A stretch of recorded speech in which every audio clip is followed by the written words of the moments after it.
আসসালামু আলাইকুম রহমতুল্লাহ। আমরা 3 দফা দাবি নিয়ে আজকে স্বরাষ্ট্র মন্ত্রণালয় ঘেরাও করেছি। ইতিমধ্যে আমাদের একটি মিটিং হয়েছে। আমরা আমাদের দাবিগুলো আপনাদের সামনে উত্থাপন করছি।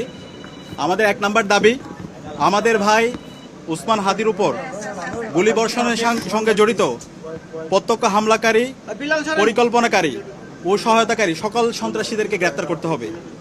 গোয়েন্দা সংস্থা সহ রাষ্ট্রের সকল সংশ্লিষ্ট অর্গানকে দ্রুত জবাবদিহির আওতায় নিয়ে আসতে হবে এবং যাদের গাফলতি প্রমাণিত হবে তাদের বিচারের মুখোমুখি করতে হবে। একই সঙ্গে যারা এই হামলাকে সমর্থন জুগিয়েছে, হাদি ভাই এবং জুলাই বিপ্লবীদের হত্যাযোগ্য করে তুলেছে, সেই কালচারাল ফেসিস্টদেরকে সামাজিকভাবে বয়কট করতে হবে। এইসব ব্যবস্থা অনতিবিলম্বে দৃশ্যমান করতে হবে। 2 নম্বর দাবি, আগামী 48 ঘন্টার মধ্যে নিষিদ্ধ লীগের বিরুদ্ধে এলাকাভিত্তিক চিরুনি অভিযান শুরু করতে হবে। নিষিদ্ধ ঘোষিত সংগঠনের বিভিন্ন স্তরের সকল সন্ত্রাসীদেরকে গ্রেপ্তার করতে হবে এবং সব ধরনের অবৈধ অস্ত্র উদ্ধার করতে হবে। এই বিষয়ে সরকারের অবহেলা আমরা সহ্য করব না। 3 নম্বর দাবি, ভারতীয় আধিপত্যবাদের বিরুদ্ধে প্রথম ও অপরিহার্য পদক্ষেপ হিসেবে খুনি হাসিনাকে দেশে ফিরিয়ে এনে তার বিরুদ্ধে মানবতা বিরোধী অপরাধে প্রদত্ত রায় কার্যকর করতে হবে। গণহত্যাকারী সন্ত্রাসীদের আশ্রয় দেওয়ার প্রতিবাদে ভারতের সঙ্গে কূটনৈতিক সম্পর্ক পুনর্বিবেচনা করতে হবে। অভিযুক্তদের ফেরত না দেওয়ার পূর্ব পর্যন্ত কূটনৈতিক সম্পর্ক স্বাভাবিক করা যাবে না। এই দাবি অনতিবিলম্বে না মানা হলে এবং আইন শৃঙ্খলা পরিস্থিতি দৃশ্যমান পরিবর্তন না দেখাতে পারলে স্বরাষ্ট্র উপদেষ্টা, আইন উপদেষ্টা এবং পররাষ্ট্র উপদেষ্টাকে পদত্যাগ করতে হবে।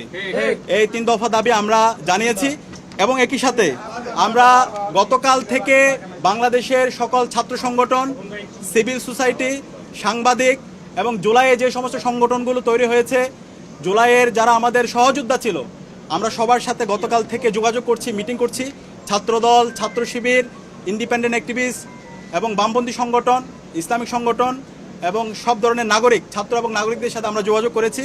আমরা সারা দেশে সবাইকে ঐক্যবদ্ধ হওয়ার জন্য আমাদের ফেসিবাদের বিরুদ্ধে, আমাদের কমন এনিমি ভারতের যে যারা বাংলাদেশে দাসত্ব কায়েম করতে চায় এবং একই সাথে এই পতিত ফেসিস্টদের বিরুদ্ধে আমাদের ঐক্যবদ্ধ হওয়ার জন্য আমরা সবার সাথে কথা বলেছি এবং সকল ফেসিবাদ বিরোধী যারা আন্দোলন সংগ্রাম করেছে সবাই একমত হয়েছে এবং খুব দ্রুতই সকল ফেসিবাদ বিরোধী আমরা যারা জুলাই একসাথে নেমেছিলাম আমাদের সম্মিলিত কর্মসূচি আপনারা দেখতে পাবেন।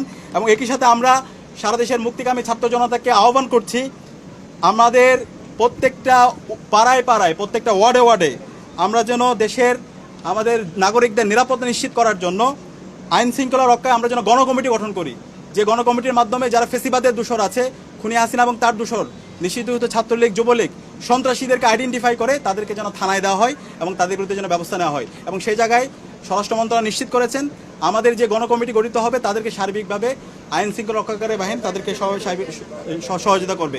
এবং যেই দিল্লি আজকে খুনি হাসিনা এবং তার দূষরদেরকে, সন্ত্রাসীদেরকে আশ্রয় দিচ্ছে এবং দিল্লি থেকে আমাদের বাংলাদেশকে বিভিন্নভাবে উত্তপ্ত করার চেষ্টা করা হচ্ছে, সেই দিল্লির সাথে আমাদের যে পররাষ্ট্র মন্ত্রণালয় আছে, পররাষ্ট্র মন্ত্রণালয়ের কূটনৈতিকভাবে তাদের বিরুদ্ধে আমাদের যে সম্পর্ক সেটাকে পুনর্বিবেচনা করতে হবে।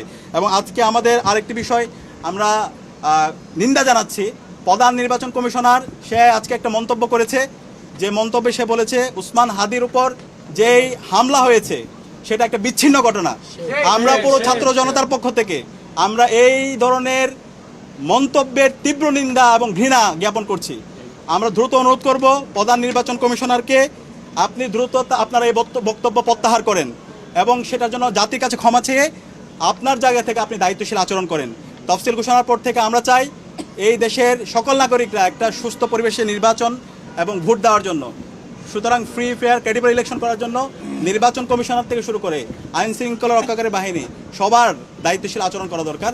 একই সাথে রাজনৈতিক দলগুলো দায়িত্বশীল আচরণ করবে। এবং সর্বশেষ আমরা দেখতে পাচ্ছি সারা দেশের যে আদালতগুলো আছে, আইনজীবীরা আছে, বড় অঙ্কের টাকার বিনিময়ে এই পতিত ফেসিস্টদের মামলাগুলো প্রত্যাহার করার জন্য, তাদের জামিনের জন্য তারা কাজ করছে। আমরা ছাত্র সমাজের পক্ষ থেকে হুঁশিয়ার করছি, এই যারা গণহত্যাকারী এবং শিশু হত্যাকারী এবং যারা আমাদের ভাই বোনদেরকে মেরে রক্তাক্ত করেছে, এই সন্ত্রাসীদের পক্ষে যারা অবস্থান নেবে তাদেরকে আমরা সামাজিকভাবে বয়কট করব এবং তাদের তালিকা আমরা সামাজিকভাবে সবাইকে জানিয়ে দেব।